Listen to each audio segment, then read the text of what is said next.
सब लोग समंदर में मस्ती कर रहे हैं। इनको पहचानो कोई, अगर आप पहचान सकते हो तो।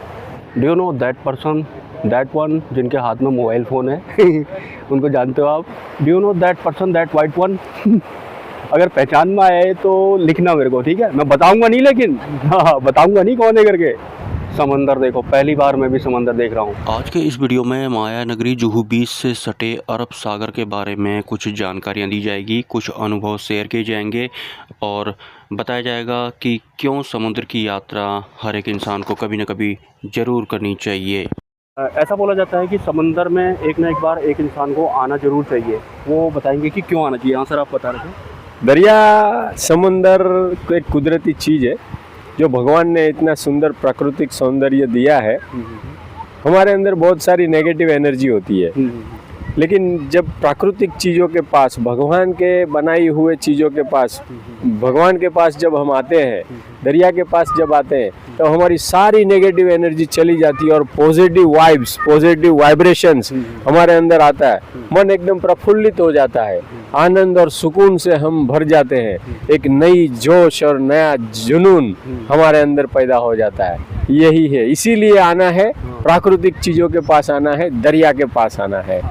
जैसे कि गंगा नदी वगैरह भी मिलती है समुद्र में, हर नदी मिलती है, वहाँ स्नान करना जाना ज़रूरी बोलते हैं। तो क्या अगर समंदर में आ गए हम लोग तो क्या गंगा स्नान कर लिया, क्या ऐसा मान सकते हैं क्या? नहीं, ऐसा नहीं मान सकते, लेकिन गंगा इतना पवित्र है। गंगा में स्नान करना अलग चीज़ है, दरिया में स्नान करना ये भी अलग चीज़ है। गंगा स्नान है। तो गाइस, आपको पता लगा कि क्यों समुंदर में एक ना एक बार आना चाहिए किसी भी इंसान को। तो मैं तो पहली बार आया हूँ और पहली बार मैंने समुंदर की लहरों को टच भी किया है। तो दरिया आप लोगों को दिखाई पड़ रहा होगा, लहरें दिखाई पड़ रही होंगी। पहली बार मेरा एक्सपीरियंस रहा है समुंदर की लहरों को टच करने का। और अभी धीरे धीरे सनसेट भी होने वाला है। हाँ, सनसेट भी होने वाला है धीरे धीरे। और यहाँ पे पूरे दिन की थकान उतर जाती है। पूरे 6 महीना, साल भर जितना जो होता है, एकदम आदमी परेशान होता है, या तो फिर आदमी के अंदर बहुत सारी नेगेटिव चीज़ें भर जाती है। यहाँ पे एकदम फ्री हो जाता है, सुकून से भर जाता है। और ये एकदम लहरें जो आ रही है जीवन के अंदर, ऐसे ही हमारी सब लहरें आती जाती रहती है। और ये शांत वातावरण, इतने शांत वातावरण में एक बम्बई जैसी जगह पे एकदम जीवन का एक आनंद है। लेना चाहिए आनंद ऐसा। तो समंदर का महत्व बताया सर ने, इसके लिए आपका बहुत बहुत हम आभारी रहेंगे, जिनको भी समंदर के बारे में जानकारियाँ पता लगी है। तो मैं आप लोगों से कहूँगा कि एक ना एक बार समंदर पर आना चाहिए हर किसी को। समंदर को सागर भी कहते हैं। हाँ हाँ, बिल्कुल सही बात बोली आपने। हमें जीना है तो वर्तमान में जीना है। हम अगर दरिया किनारे आए और हमारे पैर गीले ना हो, ये देख रहे, अगर हम दरिया में आए और हमारे पैर गीले ना हो तो दरिया में आने का क्या काम है? सही बात है। तो जीवन का हर मजा लेना चाहिए, वर्तमान में जीना चाहिए।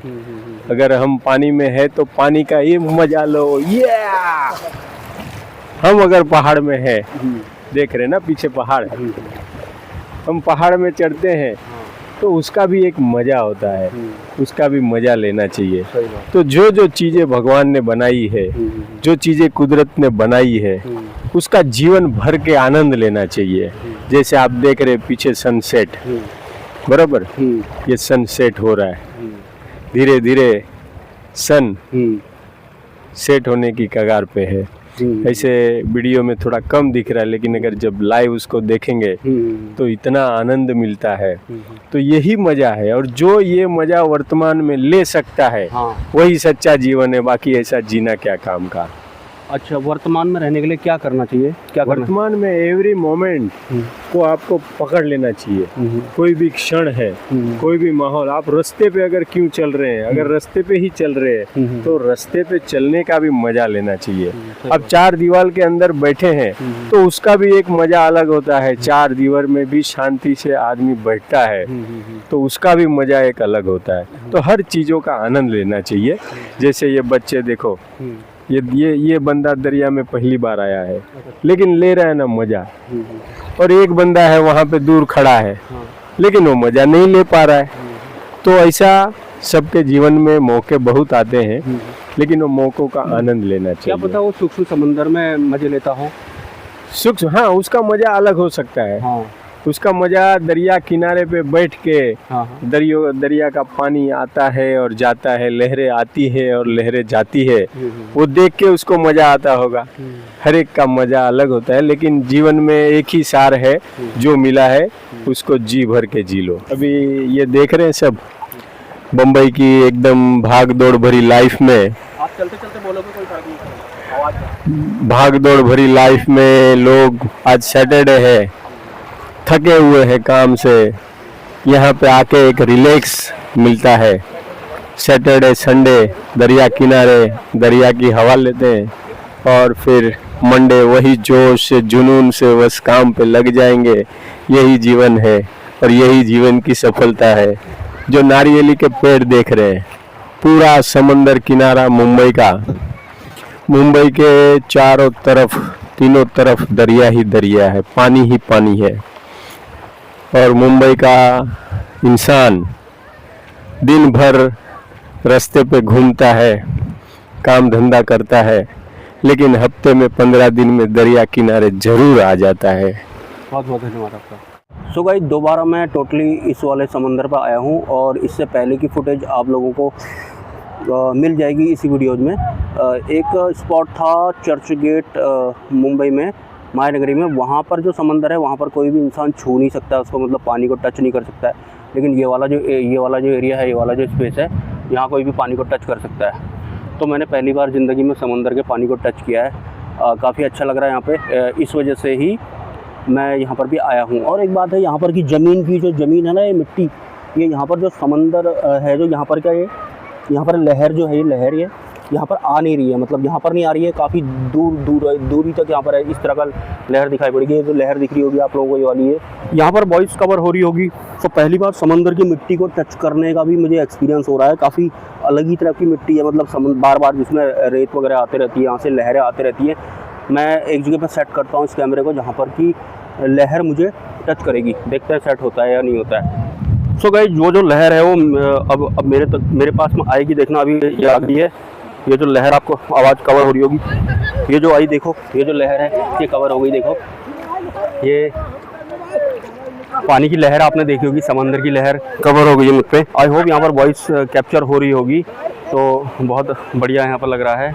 तो पहली बार मैंने भी समंदर की लहरें टच की हैं। कहते हैं कि ज़िंदगी में एक बार समंदर को पास ज़रूर आना चाहिए, मतलब समंदर को छूना ज़रूर चाहिए।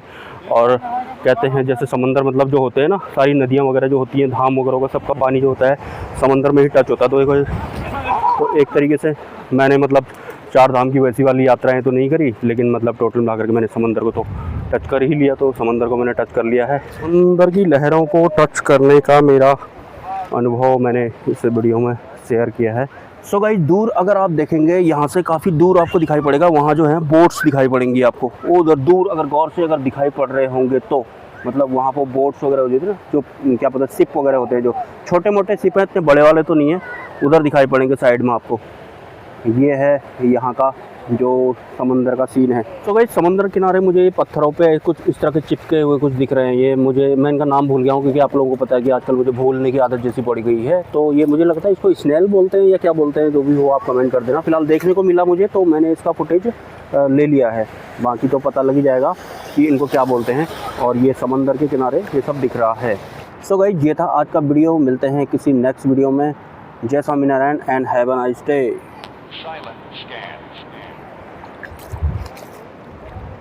गाइज, मैंने आपको एक सवाल पूछा था, अगेन पूछ रहा हूँ, ये कौन है, इनको आप पहचान लो। अगर पहचान में आएंगे तो कमेंट करना, बाकी मैं बताऊंगा नहीं। लेकिन ठीक, मैं इनकी वजह से यहाँ पर भी आया हूँ, अदरवाइज मैं शायद नहीं आता। ये भी समुद्र किनारे ही बैठा हुआ था। शायद ये समुद्र के किनारे ही अपना गुजर बसर करने वाले डॉग हैं। ऐसे और भी बहुत सारे थे।